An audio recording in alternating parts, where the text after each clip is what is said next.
Hello everyone. Today we are going to discuss a new topic, that is Vati Kalpana.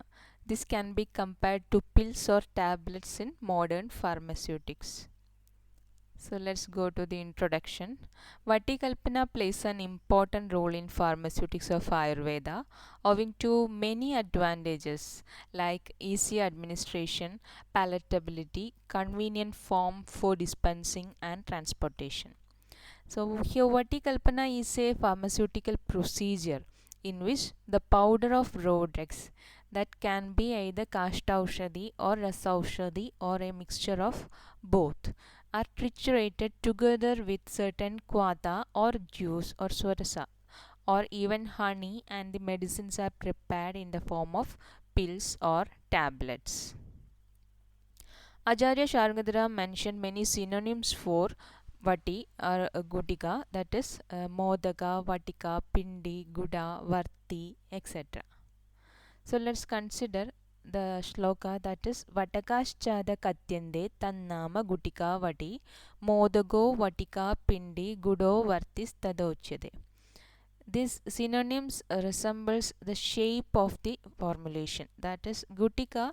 Here the medicine is made into circular shaped dosage form. This can be compared with the pills in modern pharmaceutics. Next one is Vati. Here the shape is of lateral biconvex mass, which can be compared to the tablet. Next is Varti. These are in the shape of long oval solid shape, and these are mainly recommended for local administration, especially in vaginal canal, anal canal, penis, eye, etc. So this topic is a little bit important when considering your syllabus, so this will be discussed as a separate session. Here we are discussing the tablet or pills used for internal administration. Next one is Vataka. Here Vataka means a little bit bigger circular mass. Next is Pinda or Pindi. Here this is a form in the form of a circular mass. Here the Aushadha Churna is mixed with Sharkara and molded into a Pinda. Then it is called as Pinda or Pindi. Next is Modaka. Modaka will be having circular shape and having a big size, possessing a weight around 20 gram to 50 gram. Example, Abhayadi Modakam. So let's discuss the purpose of Vati Kalpana. Apart from the Panchavida Kashaya Kalpana, this is a secondary Kalpana, and this is possessing a longer shelf life. Also, many advantages are there for Vati Kalpana. Let's discuss one by one. First one is accuracy of dosage. The drugs and excipients are uniformly mixed in the trituration process to ensure active ingredient content within the permitted limits. So this is achieved by Vati Kalpana, that is accuracy of dosage. Most probably when a patient receives the intended dose, an intention not always realized when liquid medicines are measured in domestic spoons or varying capacity.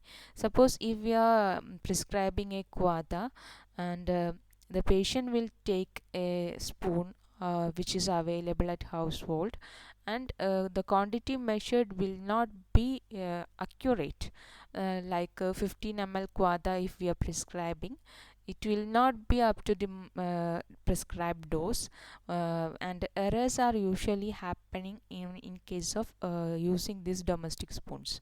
So in case of Vati, here the accuracy of dosage can be maintained.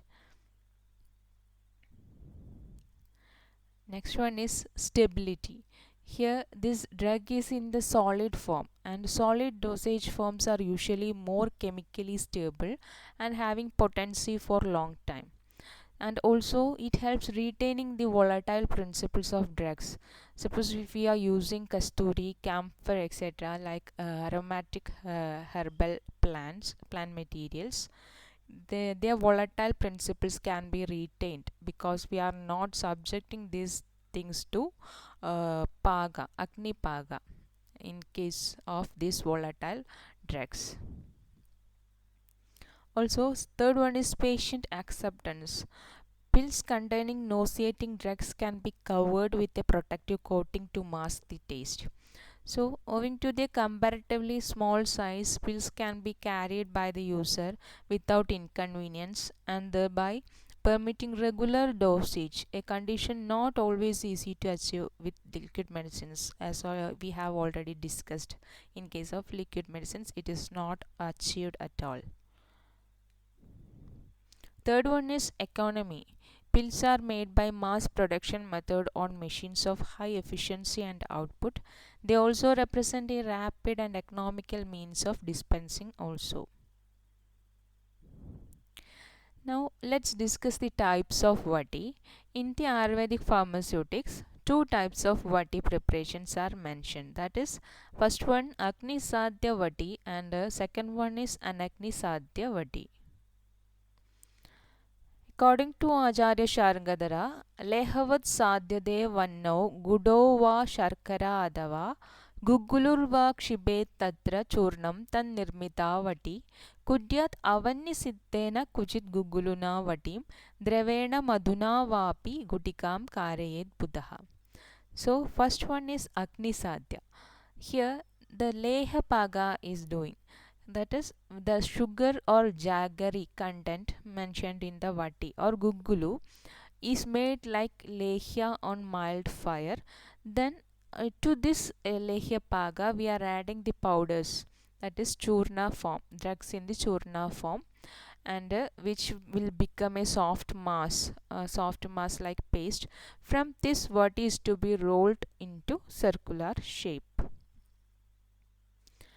In case of Anagni Sadhyavadi, here we are not subjecting the preparation to heat. Here the powders of ingredients are either pounded with gugulu and guda to prepare the vati, or we are triturating with any suggested liquid or honey and roll into vati or pills. Acharya mentioned a ratio of the essential ingredients in vati. For the preparation of vati, the ratio of ingredients is that Sita should be taken 4 times when compared to the churna, Guda should be taken 2 times, Gugulu and Madhu should be equal to that of churna, and Drava Dravya should be double the quantity as compared to the churna. Sita Chadurguna Deya Vadishu Diguno Gudaha Churna Churna Sama Karyo Gugulur Madhu Tat Samaha Dravam cha Dvigunam Deyam Modageshu Bishagvarehi. This is the table, that is Sita sugar is to be taken 4 times, Guda or Jaggery should be taken 2 times, Gugulu and Madhu should be equal to that of Churna, and Jala or any Drava Dravya if prescribed, that should be taken double. Next, ingredients used in vadi, we can classify those ingredients into 3, that is drugs in the form of fine powder, binding substance most probably guda or sharkara like that, and the third one is drugs for bhavana.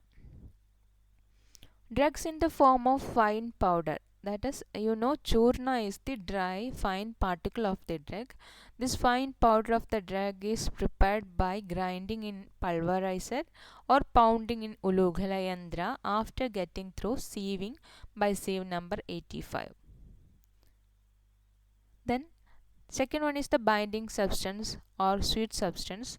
In the formation of pills, jaggery, sharkara, honey, etc. are used, and they are called as the binding substance. They will hold the drug particle and it will helps to retain the shape of the vati. These substances avoid foul smell and bitterness of the drugs and make vati palatable. Third one, that is drug for bhavana. In vati preparation, swarasa, kvata, water, gomutra, etc. are used in double quantity, which should be properly mixed with churna. Then vati should be made after proper mardana or trituration. If in the formation of vati kvata is prescribed, then bhavana should be given to the principal drug churna with the kvata made with 8 times of water and reduced to 1 by 8 part and filtered through the clothes. So the kvata preparation should follow this specific ratio. Then let's discuss the precaution of vati nirmana. So before the preparation of vati, what are the things we should take care of? That is, first one, if gugulu is used in the preparation, it should be used after purification. And in the preparation of vati, fine churna must be used, as we have already said, that is mesh size number 85. Then drug used in vati nirmana should be free from dust, insects and worms, etc. If swarasa and kwada are using, then they should be prepared according to the description, that is according to the ratio mentioned. If metals and minerals are using, they should be used in basma form only. And if parada and gandaga are mentioned, then they should be used in the form of kajali. Kajali, you know, this is it is the blackish powder that we are preparing by grinding parada with gandaga. Dadubir gandagadesh nirdravo mardidorasaha sushlashna kajjalabaso kajjali tyabidiyade. Next one is, that is during the preparation, what are the things we should take care of? That is, first one, fine powder of all ingredients must be properly mixed before preparation of vati nirmana. And vati should be equal in shape, that is there should be uniformity in shape, size and appearance, etc. In preparation of vati, the trituration or mardana process should be properly done. Then after preparation of vati, the prepared vati should be dried in shade. It should not be subjected to direct sunlight.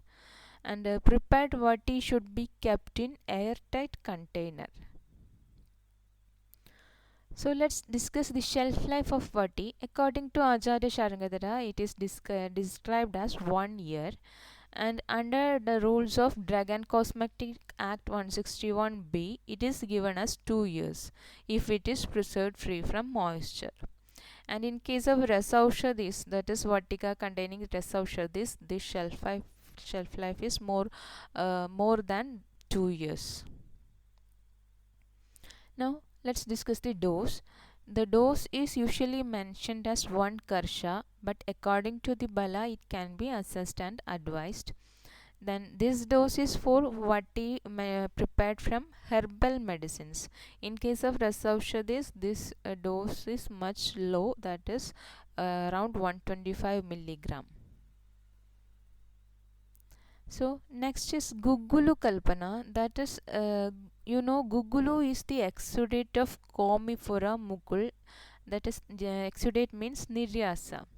So it is a translucent solid sticky adhesive oleogum resin. And Gugulu we already mentioned in the preparation of vati, that is it should be used equal to the churna, and Gugulu is used as a binding agent in case of vati and also as a main ingredient in various formulations. When vati is prepared with Gugulu, it is known as Gugulu Vati Kalpana or simply Gugulu Kalpana. Examples of Gugulu Kalpana is very familiar in our therapeutics, that is Kaishora Gugulu, Yogaraja Gugulu, Kanchanara Gugulu, Triphala Gugulu, etc. are very famous preparations in our Ayurveda pharmaceutics. In classical text, there is no separate chapter for Gugulu Kalpana. Acharya Sharangadhara mentioned Gugulu Kalpa under Vati Kalpana. And Gugulu in Vati form entered in the field of therapeutics after 11th AD, that is the period of Chakradatta, because of certain added advantages of solid dosage forms. And later on, Gugulu was widely used in Vati form. For preparation of Gugulu Kalpa, we have to subject this Gugulu for Shodhana. That is Dugdeva Triphala Kwate Dola Yantra Vitanata Vasiso Galito Grahyo Sarva Karmaso Gugulum. This is the reference from Rasa Jalanidhi. So this is the picture of Gugulu and it is the resin that is exudating from its bark. Here, this gugulu will contain many foreign impurities like sand, stick, etc.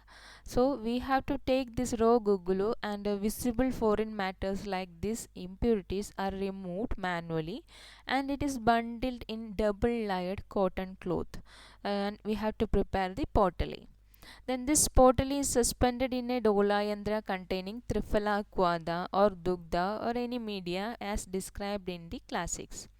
Then the media is heated and the bundle of gugulu is macerated well and squeezed to get maximum quantity of gugulu. The residue from the bundle is discarded. Now the collected filtrate is heated on low flame, that is up to 72 to 78 degrees Celsius, with continuous and vigorous stirring to avoid sticking and burning of gugulu at the bottom of vessel. After the formation of a thicker mass, the heating was stopped and this mass was spread on a plate. Before spreading, we have to smear a little quantity of ghee on that plate so that we can separate the adhered gugulu easily. Then this plate was kept in hot air oven at 35 degrees Celsius for complete drying, and after which it was stored in airtight glass container. So this is the process of Shodhana, and if we are preparing Gugulu Vatikalpa, as said in case of Vatikalpana, that is two methods are there, Sakni and Nirakni method. In Sakni we are subjecting it to Agni Paga, and Nirakni we are just pounding the Gugulu with the drag churna, that is Dravya churna, and we are preparing the Vati and rolling the pills. So this is the examples given in your syllabus for Gutika, that is Chitrakadi Gutika, Sanjeevani Vati, and in case of Gugulu you have to study the following yoga, that is Triphala Gugulu and Kaishora Gugulu. Usually we are preparing Triphala Gugulu in our practicals. This can be prepared as a Anagni Siddha, that is without subjecting it to Paga, just by pounding we can prepare Triphala Gugulu. So let's discuss the characteristics of a good quality of pill or tablet. It should contain the stated dose within permitted limits. It should be sufficiently hard to withstand reasonable handling from the time of manufacture until they are reached the consumer. And it should be a suitable size for easy administration and free from physical imperfections and foreign matter which would detract from their appearance. It should disintegrate easily. Suppose if we are taking a tablet or pill, it should disintegrate in our GIT and should absorb. Then only the purpose of the drug is saved. It is preferable to use microfine powder for the preparation of vati. So let's consider the equipments used for bulk manufacturing in Ayurvedic manufacturing units. These are rapid mixture granulator for granulating the drugs, and double clone blender for blending, mechanical sifter, spray coating machine. If you want to coat any color we can use that is spray coating machine, rotary tablet press, tablet counting machine, tablet polishing machine, automatic tablet printing machine, strip packing machine, etc. are the instruments we are using in our manufacturing units. Now let's consider the standardization parameters or analytical study of tablets. So many criteria are there. The important one are, that is uniformity of weight, hardness of pill, disintegration time, water soluble extract, alcohol soluble extract, ash value, loss on drying, etc. So first we shall consider the uniformity of weight. How to determine the uniformity in weight of pills or tablets? In order to determine that, we have to take around 20 pills which are randomly selected and weigh individually in a precision weighing balance. Then the average weight of each pill is determined by dividing the total weight of 20 pills by 20 in each group. Then we consider the highest weight, lowest weight, and the average weight of each group of pills are recorded. If this is within a limit, that is too much variations is not there, we can say that there is uniformity in weight of pills. Next one is determination of pills hardness. For that we can use Pfizer hardness tester or Monsanto hardness tester, etc. Here the hardness of pill is tested by placing a pill in a pill hardness tester and rotate the knob to fix the pill in it. Then adjusted the scale to 0 after the setting. Pressure is increased by further rotating the knob. When pill broke down, the hardness is recorded as indicated in scale. In this process, 10 pills of each group are tested and calculated the average hardness of each pill. So these are the equipments we are using for testing the pill's hardness. Then determination of disintegration time. As I already told you, the pill should after reaching the GIT it should disintegrate. So disintegration time is important in case of a pill, and it is tested by taking 6 pills in a tube of the disintegrator apparatus. Then disintegration apparatus is the machine used for determining this disintegration time. Then adjust the apparatus in such a manner that the complete up and down movement of the tube in the beaker containing distilled water was repeated for 30 times per minute. When the particles remained above the mesh screen was readily passed through it. So no particle remained above the screen. This was recorded as the disintegration time of the samples.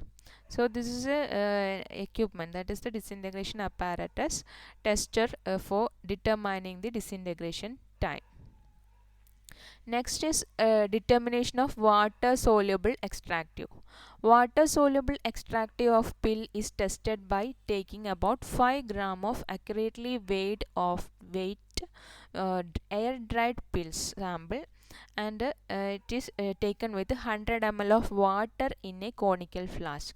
Then allow it to stand for 18 hours with occasional shaking. We have to allow it to stand for 18 hours and we have to shake it occasionally. After 18 hours, this mixture is filtered with taking precaution against loss of water.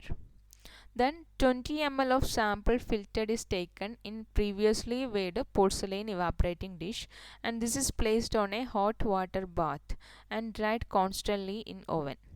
Then again that porcelain evaporating dish having extract is weighed and obtained quantity of water soluble extract is calculated in percentage. Next one is determination of ash value. In order to calculate the ash value, we have to take a porcelain crucible and it is weighed. Then 2 gram of sample is taken and it is taken in that previously weighed porcelain crucible. Then this crucible containing sample is placed in an electric furnace by gradually increasing the heat, that is up to 550 to 700 degrees Celsius, till the sample is free from carbon. After that it is cooled and weighed, and the calculation of difference in between the weight is calculated in percentage as the ash value. Next one is determination of loss on drying. We have to determine it by first of all we have to take a watch glass and it is weighed accurately. Then to that 1 gram of sample is taken and it is dried in an electric hot air oven at 110 degrees Celsius for 6 hours. After that it is cooled and again weighed and calculate the difference in the two weights, which gives the loss on drying of the sample in percentage. So these are the analytical principles or analytical study of tablets in case of standardization parameter that we have to study in case of pills or tablets. So this much is the for today's topic of discussion. In this topic we have studied the Vati Kalpana, its synonyms, how it is prepared, that is two methods is there, that is Agni Siddha and Anagni Siddha method is there, and the ratio for the each and every constituents, that is in case of Siddha, Guda and Churna, Madhu, Gugulu, how much quantity each ingredient should be taken. Then we have discussed the Gugulu Kalpa. What do you mean by Gugulu Vati Kalpa? And we have discussed the analytical parameters that we have to study in case of Vati Kalpana. So this, if you have any doubts, you can ask. I am winding up this session. Okay, thank you.